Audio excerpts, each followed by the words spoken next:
milieu urbain, on a accès à deux sources d'énergie renouvelable, le bois et le solaire. Donc le bois, on a deux façons de le valoriser, soit localement avec des chaudières placées en pied d'immeubles, et on a également la possibilité de se raccorder sur le réseau de chaleur, et dans ce cas-là, la production de chaleur est déportée dans un endroit centralisé de la métropole. Et on a une autre source d'énergie renouvelable, le solaire, soit avec un système solaire thermique qui permet de chauffer de l'eau chaude, de chauffer de l'eau pour produire de l'eau chaude. Et on a également possibilité d'utiliser des systèmes photovoltaïques qui, eux, vont utiliser la lumière pour produire de l'électricité.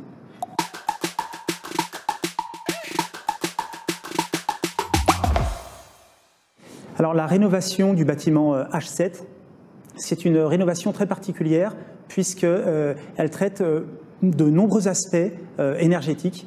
Notamment, on a un effort poussé de réduction des consommations, ce qui est le prérequis indispensable pour que les énergies renouvelables aient un impact important sur les consommations. Par ailleurs, c'est un bâtiment qui est raccordé au réseau de chaleur bois, au réseau de chauffage urbain, et donc dont la consommation de chaleur et d'eau chaude est assurée grâce au bois énergie. Et par ailleurs, c'est un bâtiment dont les toitures sont équipées de systèmes photovoltaïques. La toiture photovoltaïque représente une surface d'environ 1600 m². C'est actuellement l'installation photovoltaïque la plus importante de Lyon Confluence.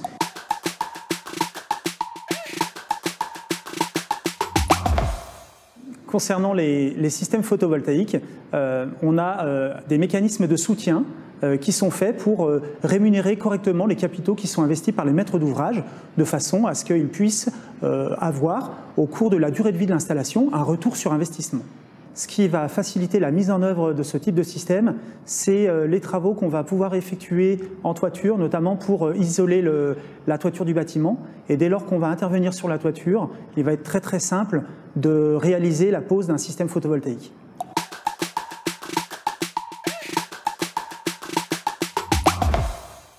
Dans le cadre de la rénovation d'un bâtiment, ce qui motive généralement les maîtres d'ouvrage à rénover leur bâtiment, c'est une démarche volontaire. C'est ce qu'on observe la plupart du temps, hein.